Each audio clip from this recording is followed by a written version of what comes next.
Вітаю, дорогія сябры. У сённяшнім выпуску мы з вами працягнем гаворку пра структурна-тыпалагічныя асаблівасці кітайскіх моваў і акрэслім асноўны этап развіцця кітайскай графікі. Увогуле, ідэаграфічны тып пісьма гэта адзін з самых істотных момантаў, які радыкальна адрознівае кітайскія мовы ад еўрапейскіх.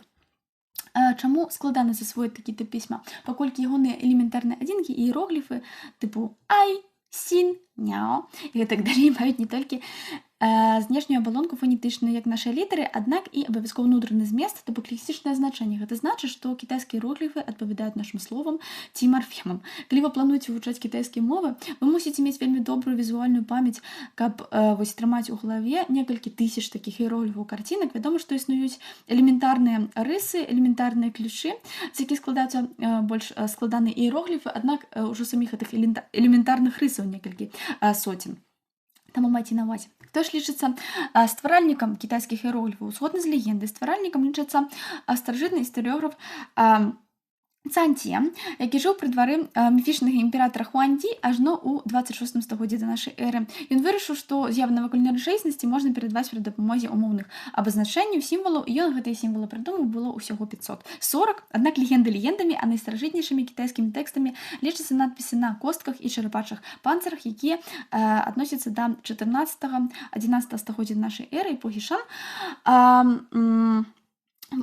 Даследчыкі вывучылі, што ўжо ў гэтых надпісах выкарыстоўваецца больш за 5000 іерогліфаў, і гэта дае падставу некаторым навукоўцам сцвярджаць, што кітайская пісьмовасць узнікла ўжо недзе ў 18 стагоддзі да нашай эры.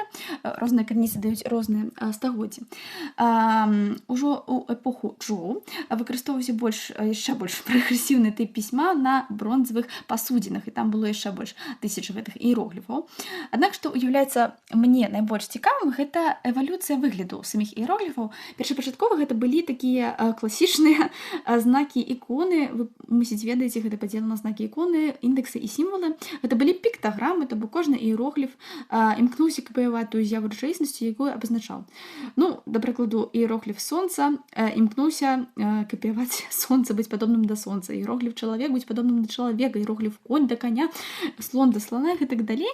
Але пасля, калі развіваліся розныя стылі напісання, ўзнікла неабходнасць у выказванні больш складаных абстрактных ідэяў.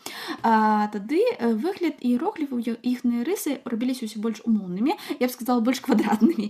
І таму ў сучасных іерогліфах вы наўрад ці знойдзеце нейкія адпаведнасці з'явам рэчаіснасці, аднак можаце паспрабаваць. Гэта цікава.